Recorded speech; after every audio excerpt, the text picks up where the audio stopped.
Hermanos, la paz de Dios sea con ustedes. Doy gracias a Dios por nuevamente estar para continuar con esta maravillosa historia en el libro de Daniel, en el cual venimos haciendo a manera devocional, a manera de historia. Y también quiero orar al Señor para que nos ayude a entender este maravilloso libro. Vemos que estos 4 jóvenes han salido de aprietos y que Dios los ha guiado y que los ha guardado de toda la maldad que puede haber en este rey Nabucodonosor. Vamos entonces a orar y a contextualizar un poco acerca del libro. Oremos entonces, hermanos. Señor, te damos muchas gracias en este día, porque has tenido misericordia de nosotros. Hemos visto, Dios, tu mano grande en medio de una pandemia, Señor, que hoy está en este mundo. Sabemos por tu palabra que tienes el control total de todo esto. Gracias, Señor, por mostrarnos tu poder. Nos has mantenido de pan, Señor. Nos has dado un techo, nos has dado salud. Nos has guardado de todas estas cosas que a otros hombres en este momento los aquejan. Incluso, Señor, has mostrado tu poder para con los tuyos. Viendo hoy el ejemplo, Señor, del libro de Daniel, te damos muchas gracias, Señor. En el nombre de Cristo Jesús. Amén. Hermanos, quisiera comentarles acerca de un trasfondo histórico que también nos ayuda a comprender un poco más el libro de Daniel. Daniel vivió en una época de profundos cambios sociales. Probablemente nació en los últimos días del imperio asirio, cuando cayó ante la invasión del ejército de Babilonia en el año 612 a.C. Unos años más tarde, en el 609 a.C., los asirios pidieron ayuda a Egipto y a Faraón. Necao II condujo su ejército para unirse a Asiria. Josías, rey de Judá, trató de evitar que los egipcios se unieran con los asirios, así que se enfrentó con el ejército egipcio en Megiddo, donde sus tropas fueron derrotadas y él murió. Y esto lo vemos en Segunda de Romanos, capítulo 23, del 28 al 30. También lo vemos en Segunda de Crónicas 35-24. Faraón Necao II se unió a los asirios, pero no tuvieron éxito en su lucha contra Babilonia. A partir de ese momento, Asiria salió del escenario mundial, aunque el conflicto entre Egipto y Babilonia continuó. En el año 605 a.C., Nabucodonosor de la Babilonia peleó contra Egipto en la batalla de Carquemis y derrotó a los egipcios. Poco después, a la muerte de su padre, Nabopolsasar, su hijo Nabucodonosor fue coronado rey. A partir de aquí comenzó un periodo de gran prosperidad y gloria para el imperio babilónico. En septiembre del año 605 a.C., Nabucodonosor regresó a Israel y atacó a Jerusalén, llevándose cautivos a algunos egipcios. Fue en esta ocasión cuando Daniel y sus amigos fueron llevados a Babilonia. Ellos eran príncipes y lo podemos corroborar en Daniel 1:3, y probablemente fueron usados como rehenes a fin de que los judíos no se rebelaran contra el poder de Babilonia. Después de esto, Nabucodonosor todavía reinó 43 años. Dice que es por fecha del 605 al 562 a.C. En el año 597 a.C., Nabucodonosor volvió a Judá para sofocar la rebelión de Joaquín. En esta incursión, Jerusalén quedó sometida a Babilonia y fueron llevados 10,000 cautivos, entre los que se encontraba Ezequiel. Esto lo vemos en Ezequiel capítulo 1, versículos del 1 al 3. También lo vemos en Segunda de Romanos 24, versículos 8 y 20. Y lo tenemos también en Segunda de Crónicas, capítulos 36, del 6 al 10. Pero Nabucodonosor aún regresó una vez más en el año 588 antes de Cristo. En esta ocasión, después de sitiar a Jerusalén por largos días sus ejércitos lograron atravesar los muros de la ciudad y la arrasaron por completo, quedando el templo en el año 586 a.C. Los judíos que no murieron en la invasión fueron deportados a Babilonia. Como vemos, Daniel fue llevado cautivo en la primera invasión que hizo Nabucodonosor y tuvo la triste experiencia de ver cómo después de él en años sucesivos llegaban otros muchos cautivos, junto con las noticias de la destrucción de la ciudad de Jerusalén y su templo en total, tal como había anunciado el profeta Jeremías en Jeremías capítulo 25, versículos 11 al 12, fueron 70 años los que Israel iba a padecer cautivo en Babilonia. Vemos que hay una gran historia que también muestra cómo Dios permite muchas cosas a su pueblo. Pero hermano querido, Dios no ha soltado. Dios sigue teniendo el poder de permitir, de abrir y cerrar puertas. Y lo más hermoso es que podemos nosotros ir como hijos a su presencia. Vamos entonces, hermanos, a continuar con nuestra maravillosa historia de Daniel. Vamos entonces, hermanos.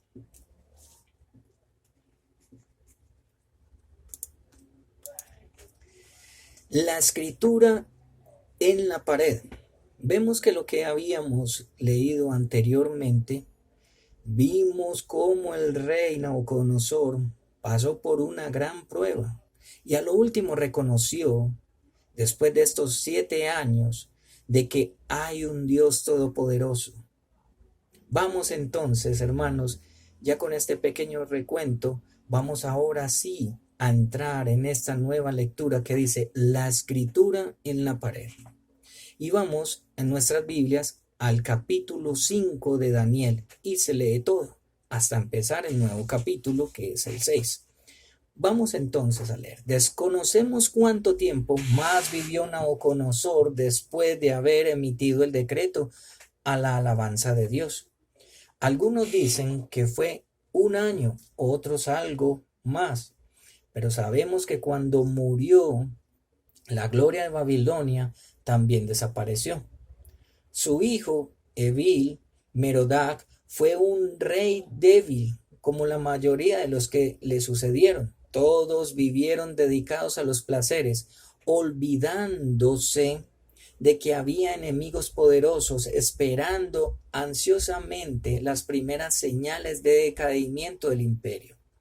No mucho después de haber subido al trono, Belsasar volcó a todos los príncipes de su reino para celebrar un gran banquete en el palacio real.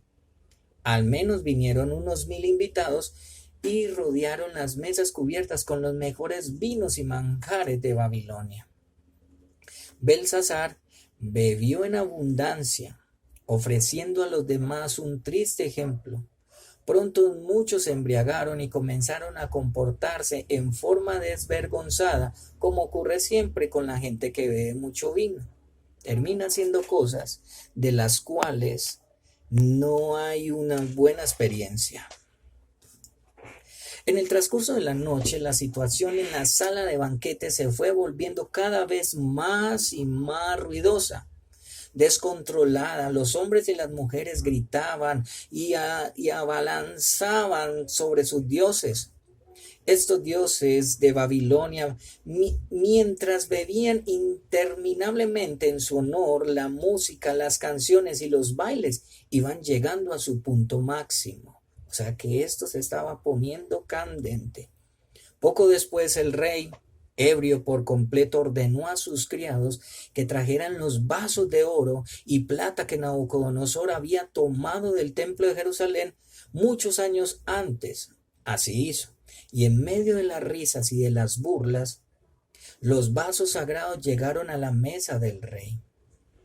Se los llenó con vino y el rey y sus invitados lo bebieron, burlándose del Dios a cuyo culto los vasos habían estado dedicados. Vaya que se estaban metiendo en grandes líos. Repentinamente, una exclamación de terror repercutió en el salón. todos los ojos se dirigieron hacia donde estaba Belsasar. El monarca se había levantado y estaba señalado una de las paredes del palacio. Miren, exclamó, allí, vean esa mano que está cubriendo en la pared y que está escribiendo. Cayó un silencio de muerte. Al mirar hacia donde el rey se señalaba, todos se olvidaron del banquete. ¿Qué es esto?, susurró uno muy pálido de miedo. Una mano, respondieron otros. ¿La ves? Allí está, allí está. Pronto todos vieron la impresionante escena. Un clamor de miedo comenzó a levantarse de entre los invitados. Entretanto, los dedos misteriosos seguían moviéndose a lo largo del muro.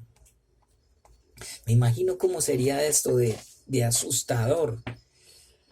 También esta mano, estos dedos, dejando un mensaje escrito con caracteres de fuego que brillaban en la semioscuridad del salón de fiestas, temblando de pies a cabeza, mientras sus rodillas se daban una contra la otra.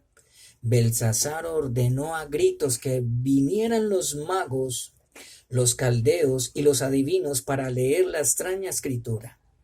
Vaya que esto nos recuerda al rey Nabucodonosor, siempre pensando en los suyos, siempre haciendo las cosas sin contar con Dios. Entonces pronto estuvieron a su lado, pero aunque el rey prometió darles grandes honores y riquezas, no pudieron descifrarla. Vaya, nuevamente estos hombres no estaban sino de bonitos allá, no daban con una, no eran sino personas mentirosas. Ahora, sí que todos estaban preocupados. Tenían la seguridad de que la inscripción era una seña de mala suerte, pero ¿qué representaba? Algunos pensaban una cosa y otros otra. Entre tanto, la historia de lo que ocurrió había llegado a todos los rincones del palacio, mientras los aterrorizados siervos la iban pasando de boca en boca. Fue algo terrible, exclamaban. Nosotros mismos vimos cómo esos dedos hacían estas señales en la pared. Parecían los dedos de una mano de un hombre escribiendo en la pared delante del caldero. No les puedo creer. Ve a verlo tú mismo. La escritura estaba todavía allí. Si puedes leer, el rey te nombrará el tercero en el gobierno del reino. Una criada irrumpió en la alcoba de la reina madre, casi sin aliento. Le contó lo que había ocurrido y cómo el rey casi había enloquecido de terror. Al oír esto, la reina decidió ir al salón para confirmar el informe y, en efecto, allí estaba la escritura en la pared. Después de mirarla, le dijo a Belsasar que no se preocupara. Llama a Daniel, le dijo. Le aconsejó con todo el amor. Él te revelará su significado. Es muy probable que ella haya oído hablar de Daniel en su niñez, cuando el joven hebreo había interpretado los sueños de Nabucodonosor. Hay un hombre en quien reposa el espíritu de los santos dioses, insistió ella. El padre de su majestad llegó a nombrar a ese hombre jefe de los magos, hechiceros, astrólogos y adivinos. Y es que este hombre tiene una mente aguda, amplios conocimientos e inteligencia y capacidad para interpretar los sueños, aplicar misterios y resolver problemas difíciles. Llame usted a este hombre. Y así, aunque ya haya pasado la medianoche, el rey mandó a buscar a Daniel. Pronto llegó el profeta. Si logras descifrar e interpretar lo que allí está escrito, le dijo Belsasar, te vestiré de púrpura, te pondré una cadena de oro en el cuello y te nombraré tercer gobernante del reino. Su majestad puede quedarse con sus regalos, le contestó Daniel, o dárselos a otros. Yo voy a leer a su majestad lo que dice en la pared y le explicaré qué significa. Y así lo hizo, pero primero comunicó al monarca lo que Dios pensaba acerca de su conducta malvada. El Dios del Altísimo dio al rey Nabucodonosor grandeza, gloria y majestad y esplendor. Pero cuando su corazón se volvió arrogante y orgulloso, se le arrebató el trono real y se le despojó de su gloria. Fue apartado de la gente y se alimentó con pasto como el ganado. El rocío de la noche empapaba su cuerpo. Todo esto le sucedió hasta que reconoció que Dios Altísimo es soberano y que Él quita y pone reyes y que da reinos en el mundo. Sin embargo, y a pesar de saber todo esto, usted, hijo de Nabucodonosor, no se ha humillado. Por el contrario, se ha puesto al Dios del cielo, mandando traer su templo las copas para que beban en ellas, y usted y sus nobles. Usted se ha deshecho en alabanzas a los dioses, a estos dioses de oro, plata, hierro y madera y piedra, dioses que no pueden ver, ni oír, ni entender. En cambio, no ha honrado a Dios, cuyas manos se hallan, en ellas se hallan la vida y las acciones de su majestad. Por eso Dios ha enviado esa mano a escribir lo que allí aparece. De modo que el Dios del cielo había enviado ese mensaje. La mano de un ángel había trazado los signos en la pared. Pálido de miedo, temblando todavía de pies a cabezas, el rey aguardó con paciencia, apenas contenida, que se le descifrara el mensaje. ¿Cuál mensaje? El gran mensaje de Dios para él. La escritura es, prosiguió Daniel, Mene, Mene, Tekel, Parsin. Luego le explicó su significado. Mene, Dios ha contado los días del reino de su majestad y les ha puesto un límite. Tekel, su majestad ha sido puesto en la balanza y no pesa lo que debería pesar. Parsin, el reino de su majestad se ha dividido y ha sido entregado a medos y persas. Hubo un largo silencio. Las miradas de todos se apartaron de Daniel y se concentraron en Belsasar. ¿Qué haría ahora? Entonces Belsasar ordenó que se vistiera a Daniel de púrpura, que se le pusiera una cadena de oro en el cuello y que se le nombrara tercer gobernante del reino. Pero mientras hablaba, a través de las ventanas del salón de banquetes llegaron los gritos de hombres de guerra y el ruido de choque de espadas. ¡Tomen las armas! ¡Tomen las armas!, gritó el rey. Ha entrado el enemigo. Sin embargo, era demasiado tarde. Los guardias de la ciudad, también ebrios, habían descuidado la vigilancia.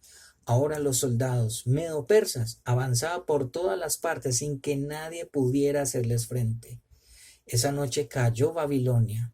Belsasar fue asesinado y Darío de Persa se apoderó del reino.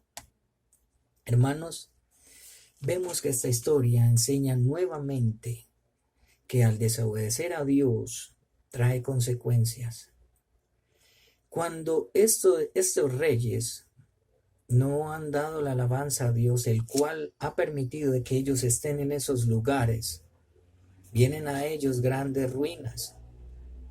Pero, ¿dónde vemos a nuestro Señor Jesucristo en todo esto? Nuestro Señor Jesucristo, como bien sabemos, está en la palabra. Él ha permitido estas grandes historias para que usted y yo entendamos de que hay un Dios todopoderoso que todo lo puede y que Él tiene el control. E incluso vemos que a Belsasar, este hijo del rey Nabucodonosor, fue advertido. Cogió estos vasos que eran para la honra de Dios y los dispusieron para sus perversidades. Hoy, hermano, nosotros tenemos que guardar nuestros corazones de todas las cosas que este mundo puede prepararnos. Dios nuevamente nos ha hablado. Dios nuevamente hace que nuestros corazones entiendan. Vemos también a Daniel, un hombre que dijo, no quiero ni siquiera el vestido, ni el collar de oro, ni siquiera en el lugar que se le iba a poner. Daniel en su corazón entiende a quién pertenece y que Dios da, quita y pone. Hoy usted y yo necesitamos ir a nuestro Señor. Hermanos, para la próxima continuaremos con una noche con los leones. Oremos entonces y que Dios los bendiga. Padre Dios, te damos muchas gracias por esta tu palabra. Gracias por exhortar a nuestros corazones a obedecer. Gracias, Señor, porque nos muestras que caminar mal en esta vida trae consecuencias. Dios, gracias por esa salvación tan grande que nos has dado. Si no fuera por ti, ¿qué sería de nosotros? Estaríamos en peores condiciones que este rey. Señor, alabado seas por siempre. Amén. Hermanos, Dios los bendiga y hasta la próxima.